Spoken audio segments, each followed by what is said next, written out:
नमस्कार, मैं हूं प्रवीण गौतम। दोस्तों, सत्ता पक्ष वाले कहते हैं कि विपक्षी सांसदों ने अब अति कर दी है। देश के गृह मंत्री अमित शाह के मुंह पर बिल फाड़े जा रहे हैं। वही विपक्षी सांसदों का कहना है कि सत्ता पक्ष वाले अब गुंडागर्दी पर उतर आए हैं। मोदी सरकार के मंत्रियों पर हाथापाई का आरोप लगाया है एक महिला सांसद ने। मोदी सरकार के नए बिल को लेकर जो संग्राम हुआ, लोकतंत्र के लिए अच्छी तस्वीरें सामने नहीं आई हैं संसद से। टीएमसी की सांसद मिताली बाग ने किन मंत्रियों का नाम लिया, हाथ छीलने का आरोप लगाया, हमला करने का आरोप लगाया, पूरा बयान आपको सुनाएंगे। पहले बात करते हैं कि बिल को लेकर आखिरकार क्यों संग्राम मचा।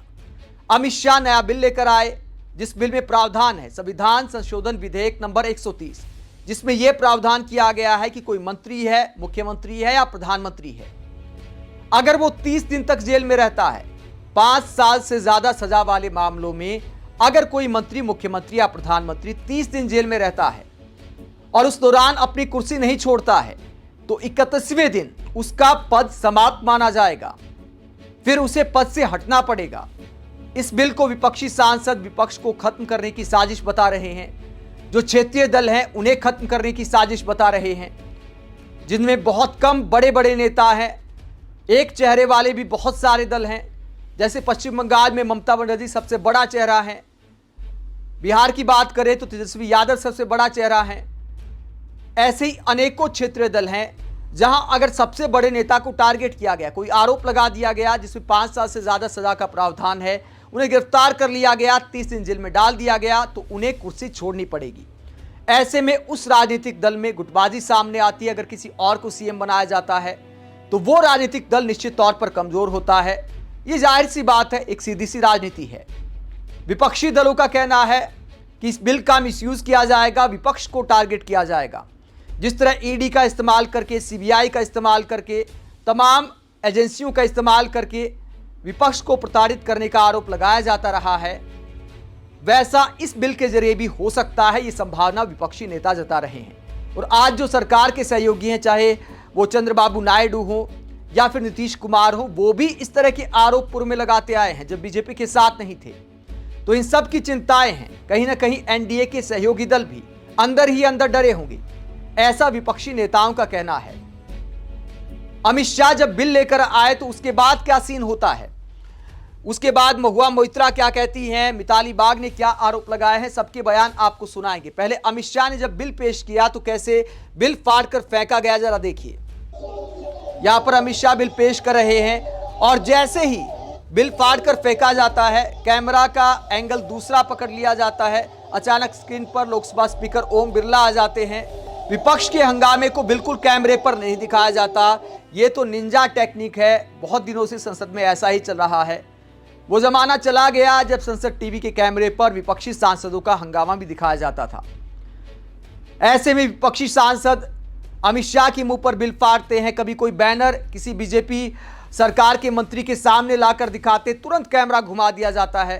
फिर बीजेपी सरकार के मंत्री कहते कैसे बच्चों की तरह हरकत कर रहे हैं, भैया उन्हें नहीं दिखाओगे तो वो यही करेंगे। ऐसा कहना है विपक्षी सांसदों का कि हम मजबूर हैं ऐसा करने को। अमित शाह के मुंह पर बिल फाड़ा गया तो सरकार ने कहा कि देखिए विपक्षी सांसद अराजकता फैला रहे हैं। उसके बाद विपक्षी सांसदों ने क्या आरोप लगाए हैं। टीएमसी की सांसद मिताली बाग ने संसदीय कार्य मंत्री किरण रिजिजू और रवनीत सिंह बिट्टू पर गंभीर आरोप लगाए हैं। मोदी सरकार के मंत्रियों पर आरोप लगाते हुए मिताली बाग क्या कहती हैं, जब हम विधेयक का विरोध कर रहे थे तब केंद्रीय मंत्री रवनीत सिंह बिट्टू और किरण रिजिजू ने मुझ पर अचानक हमला कर दिया। उन्होंने मुझे धक्का दिया, मैं जख्मी हुई हूं। मुझे किरण रिजिजू ने मारा, बिट्टू जी ने मारा। उन्होंने महिलाओं पर जोर जोर से हमला किया। ये लज्जा की बात है, ये धिक्कार की बात है। 3 बार बोलती हैं मिताली बाग अपने बयान में, धिक्कार धिक्कार धिक्कार। ये कहती हैं कि मेरा हाथ छिल गया। इस तरह के आरोप मिताली बाग ने लगाए हैं। इन आरोपों की जांच करनी चाहिए, स्पीकर साहब को जांच करनी चाहिए। अगर संसद में किसी महिला सांसद पर हाथ छोड़ा गया है, उनका हाथ धक्का मुक्की में या फिर जानबूझकर छीला गया है, तो ये वाकई गंभीर आरोप हैं। बाकायदा वीडियोग्राफी की जांच होनी चाहिए कि मिताली बाग के इन आरोप में कितनी सच्चाई है, क्योंकि एक महिला सांसद के साथ ऐसा व्यवहार बर्दाश्त नहीं किया जा सकता। अगर मिताली बाग झूठ बोल रही हैं तो वो भी सामने आ जाएगा। स्पीकर साहब को कम से कम इस मामले की जांच जरूर करनी चाहिए।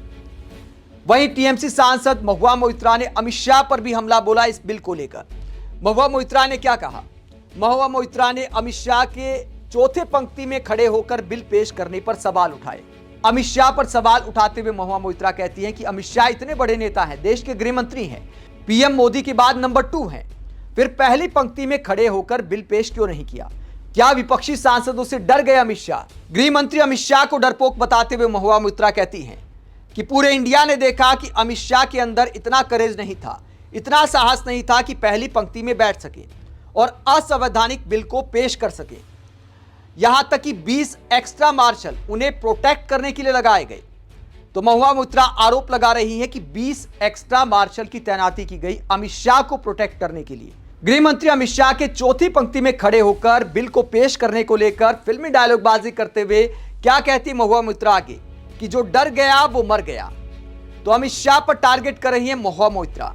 और भी कई सांसदों ने गृह मंत्री अमित शाह को जवाब दिया।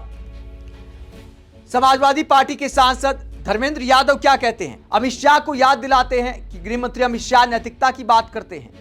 जब गृह मंत्री ने कहा कि देखिए, जब मुझ पर आरोप लगे थे, जब मैं जेल गया था तो मैंने पद छोड़ दिया था, जब तक कोर्ट से बरी नहीं हो गया, क्लीन चिट नहीं मिल गई, तब तक अपने पद पर नहीं आया था। तो इस बात को लेकर भी बहुत सारी राजनीति हो रही है। कई सांसदों ने तड़ीपार वाले दिन याद दिलाए। धर्मेंद्र यादव क्या कहते हैं? धर्मेंद्र यादव नैतिकता की बात करने पर अमित शाह को बीजेपी नेताओं के डायलॉग याद दिखाते हैं कि चक्की पीसिंग एंड पीसिंग जिसके बारे में बोलते थे, उन्हें आपने डिप्टी सीएम बना दिया। क्या कहा धर्मेंद्र यादव ने, जरा देखिए अमित शाह को। माननीय गृह मंत्री जी, बहुत नैतिकता की बातें कर रहे हैं आप। आपने भाषण दिए थे चक्की पीसिंग, महाराष्ट्र में जिनको लेके डिप्टी सीएम बना के घूम रहे हैं आप। तो यहां पर अजीत पवार की याद दिला रहे हैं धर्मेंद्र यादव। अजीत पवार के बारे में देवेंद्र फडणवीस हो, उनका डायलॉग था कर चक्की पीसिंग एंड पीसिंग। लेकिन पीएम मोदी से लेकर अमित शाह से लेकर तमाम बीजेपी नेता अजीत पवार और उनकी पार्टी को भ्रष्टाचारी बताया करते थे, भ्रष्टाचार के गंभीर आरोप लगाया करते थे। लेकिन उसके बाद अजीत पवार बीजेपी के साथ आते हैं, डिप्टी सीएम बन जाते हैं और इसी को लेकर धर्मेंद्र यादव ने गृह मंत्री अमित शाह से सवाल पूछा।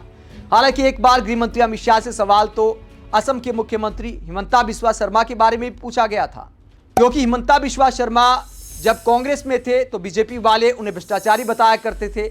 एक पत्रकार ने सवाल पूछा कि अब आप क्या कहेंगे, क्या आप उन्हें भ्रष्टाचारी मानते हैं या नहीं मानते हैं? जब वो बीजेपी में आए थे तो अमित शाह ने कहा था कि ये सब सवाल नहीं किया करते, पत्रकार को ही झाड़ दिया था। दोस्तों, ऐसे में नैतिकता की बातें हिपोक्रेसी से ज्यादा कुछ नहीं दिखाई देती। जो विपक्ष में रहते हैं तो भ्रष्टाचारी दिखाई देते हैं, सत्ता पक्ष में आते ही वो दूध के धुले हो जाते हैं। आप इस पूरे मसले को लेकर क्या सोचते हैं? जो बिल मोदी सरकार लेकर आई, जिस तरह विपक्षी सांसद गुंडागर्दी का आरोप लगा रहे हैं और सत्ता पक्ष वाले कहते हैं कि विपक्ष गुंडागर्दी कर रहा है।